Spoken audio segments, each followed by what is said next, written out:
Welcome. I wish to talk now about something to do with the experience of the Samadhi sound healing event that I went to last Saturday afternoon into the evening.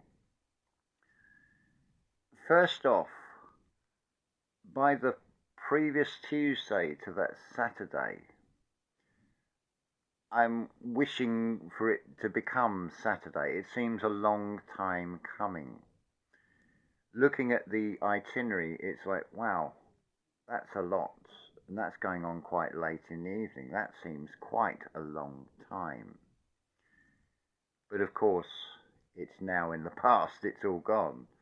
And yet it seems only like yesterday. And yet it is, with each passing day, it is moving further into the distance. But it's not fading either.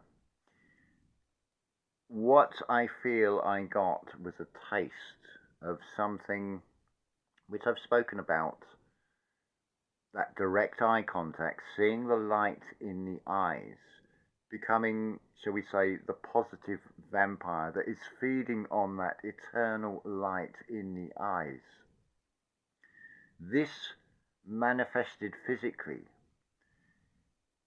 in the way that you forget about hunger. Yesterday, coupled with the hot weather, because things are warming up, that in itself is like a phoenix reference. It's like how, let's put this into a relatable experience that I feel most of you can get. When you meet someone you feel is the love of your life, and it's what is called that honeymoon period, because it's unknown, it's someone new, but everything feels right. You're feeling on top of the world. You don't want to eat. You're in love. You don't want to do anything. You're just in love with that other person. Okay, that honeymoon period can fade, but I feel that most of you can draw upon an experience you've had where you've been through that. It may have just come from just pure lust of the physical. It may be deeper than that, but just that feeling of, oh wow. And then that slightly prolonged moment of that honeymoon period where you're just feeling so in love that you forget about eating, drinking. You're oblivious to everything else in that moment, because it is all in the moment. But now, with the feeding on the light that is coming out of the eyes of the others at that event, we're talking about 50 or so people here, and you're walking round or sort of dancing and moving in circles, and I keep making eye contact. I can't get enough of this. It is like an addiction, but what a positive addiction that becomes. And it is feeding that has a knock-on effect that it's like I can go all day without eating because I can live on that light, but I still want more. You see the difference between eternal light and feeding on that as opposed to feeding on blood of something that is finite. The positive and negative aspects of vampirism, you could say. There's something else I wish to talk about, and it may come back in a minute. It slips in and out because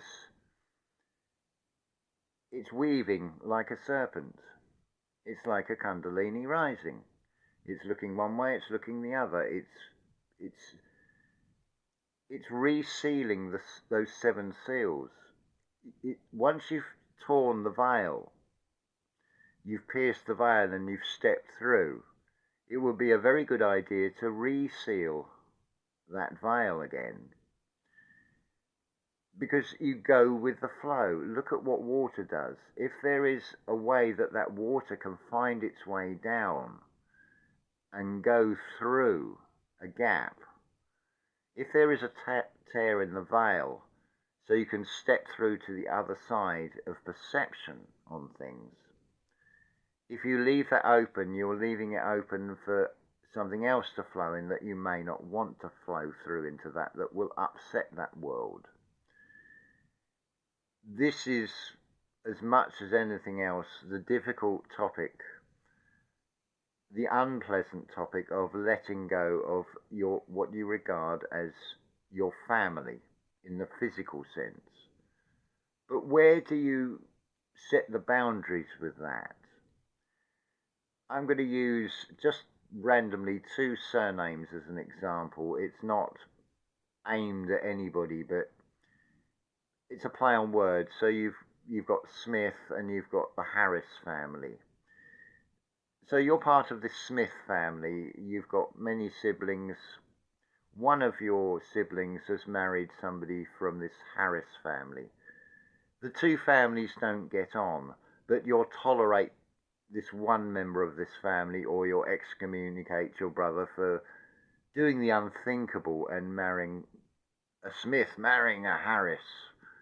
Not in this family, you're exiled, you're outcast, you're now a leper from the Smith family because you've done the unthinkable, you've married someone from a different clan.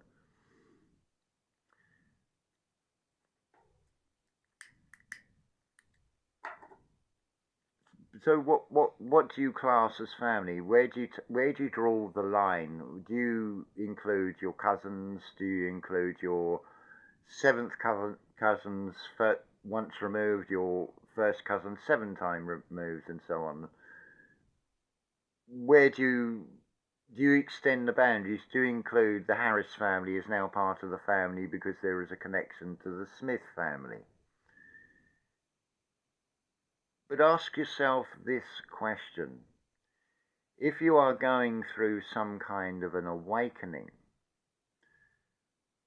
and none of the rest of your family are, and their energy is pulling you back down into the mundane, into the 3D world, they're absorbing the external scripts of being fearful about, we might be going into the 3rd World War, for example. All these sort of things, but you've already risen above that. How long can you sit in that? How often do you get that feeling of your energy has been drained? Not that they're doing it knowingly or deliberately, but is it serving you to keep them in your world? In your life, as it were. It's a draconian measure to cut off, is it not? It doesn't mean you don't love them. What it means is that you've moved beyond even the guilt. You've let go of an attachment of the physicality of this world. It is spoken of Christ being the Redeemer. When you redeem something, let's look at the word redeem. You deem something to be this or to be that. So if you redeem it, you're now seeing it in a different way. To redeem something is to exchange.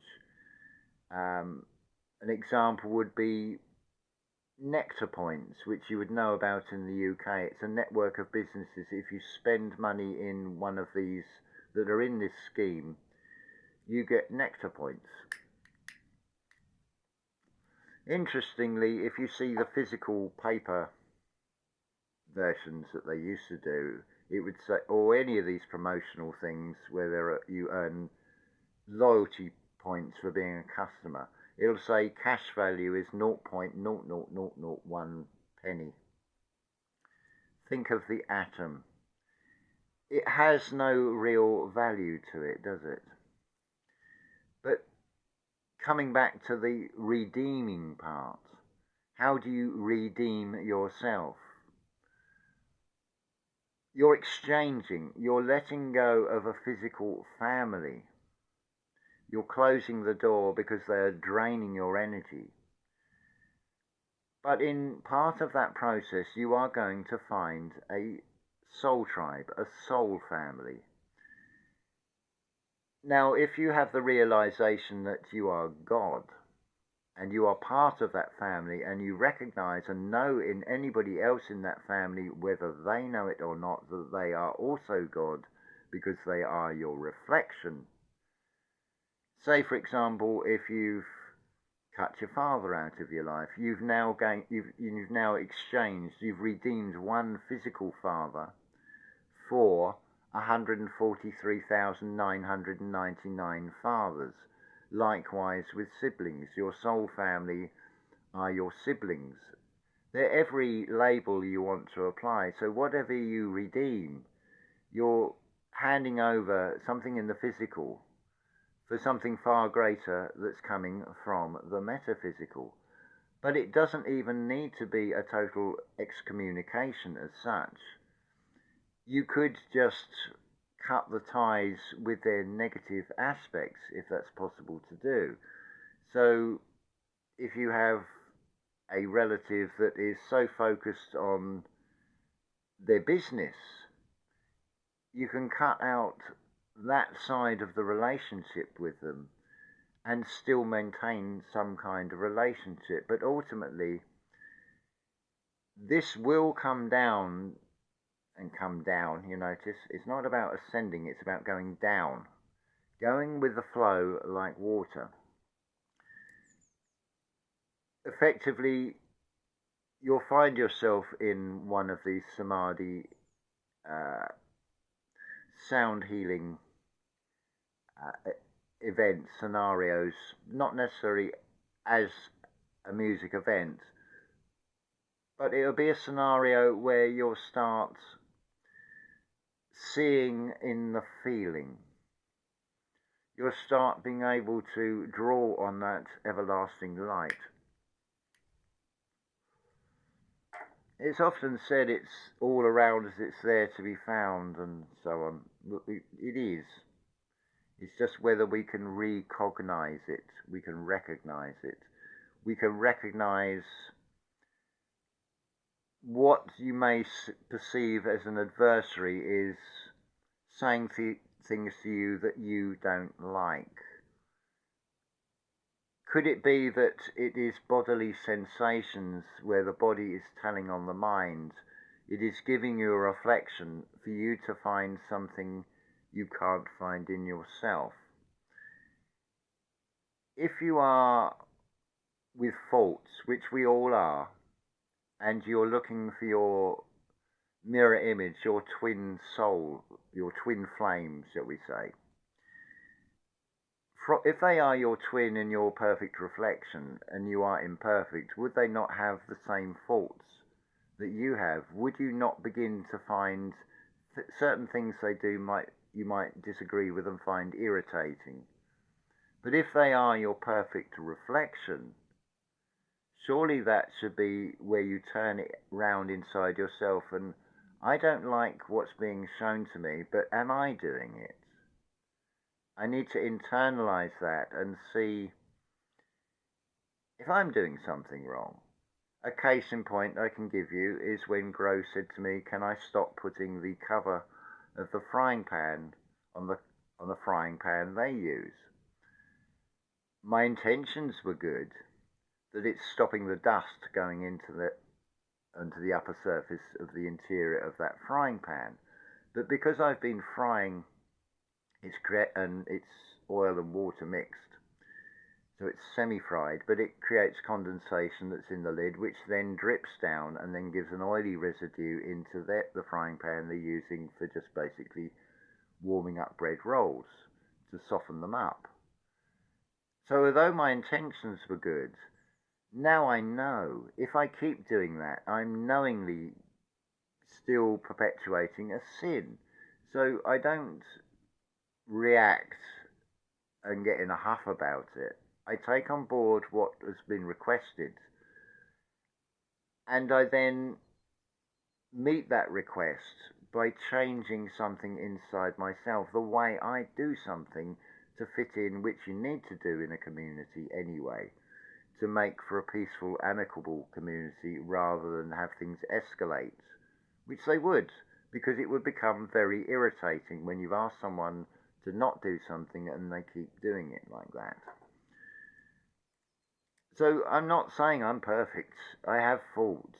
I acknowledge I have faults. I'm grateful if they're pointed out, because I'm not going to meet you with an adversary reaction. I'm going to listen to what is said, and I'm going to be able to say, I can see it from your viewpoint, I can put myself in your shoes, and therefore I can correct the perceived issue and create something more amicable.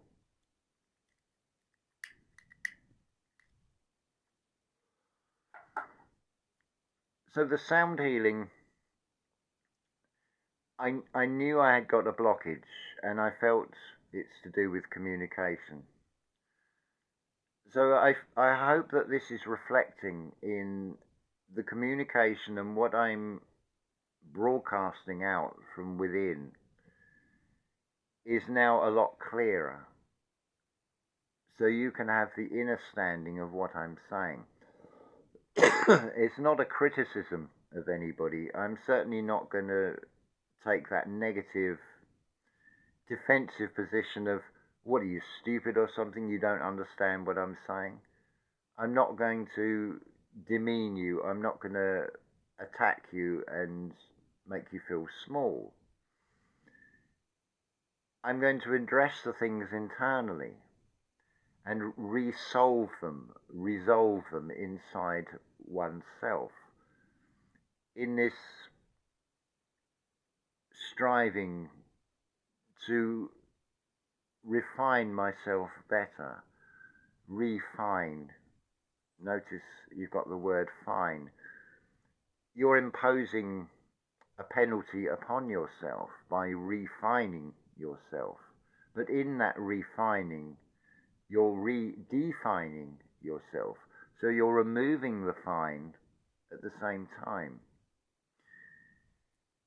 It is all wordplay, but with a practical application to it that you can bring into this reality. If it's thoughts created in the conscious mind that have an effect on the physical body, that alone shows that thoughts come into the material. Imagination creates reality. Coupled with taking action, of course, because it is an interactive realm.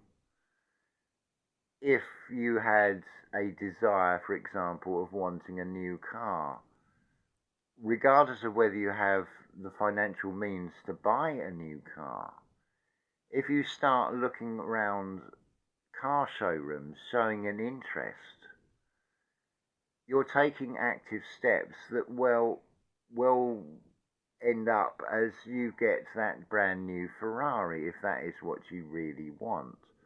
But I would say probably once you've got that Ferrari, the boredom might set in because it's lost its novelty. It's going to come with a price of, I've now got to protect this thing because other people will be jealous of it. They may, out of spite, run a key down the paintwork and put a horrible scratch down the side because they're jealous. They want what you have. So do you really want a Ferrari? You're better off having something that looks a bit beaten up, and the last car people would be tempted to steal as a getaway car, for example.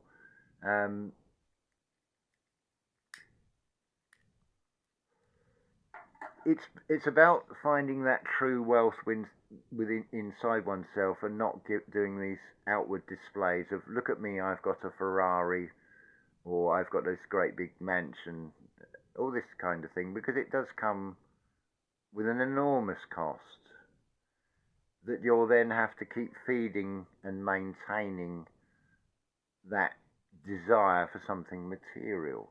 That's not to say that you cannot have anything in the material either. It's finding that balance. It's finding that true wealth inside oneself.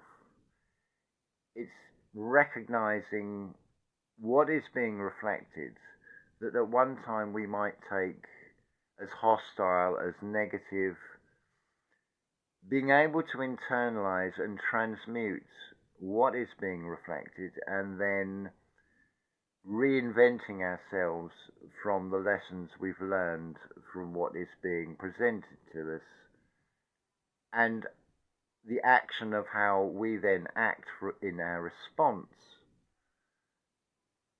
is going to change this reality. I'm going to cut to the chase and say we can create a vortex. We can create a way through into a almost identical world, but with far less of the imbalance of the negative perceptions on things. In a way, we'd be collapsing time. If it got that powerful, you could have a Ferrari at a click of a finger, just like is expressed in the material world. That's the divine comedy. If you go for the material wealth, and money is no object to anything, so you could buy a Ferrari and a yacht every day, for example. How satisfying would that become? Or would it become rather boring? Would it become rather stagnant? Would it lose all meaning to it? You decide for yourself on that one. What life is it that you wish for? The true wealth inside, or the material finite wealth of the external? Can you find a balance between the two? Can you create a world around yourself that is far more conducive? What about if it is done collectively? What about if we become those points of those capstones that are the chief cornerstones? So whereas one physical pyramid cannot balance on its apex point of its capstone, that by supporting each other, those capstones are all supporting each other and they are all now perfectly in balance. If you think about it seeing it from up above, it would form like a flower of life pattern, because it doesn't necessarily have to be a square. But we're not going to take the analogy too far with the pyramid being upside down and inverted on that one. Right, this video has now gone on for 22 minutes. So that, and I also happen to notice the 46 seconds. The 4 is the heart. The 6 is the mind's eye. So that's what a 46 is, or that's how I'm interpreting. Keep seeing 46 now. So we'll end this video. I shall carry on, obviously, in the next one and talk about something else that is all relatable into this. So again, unconditional love to you all.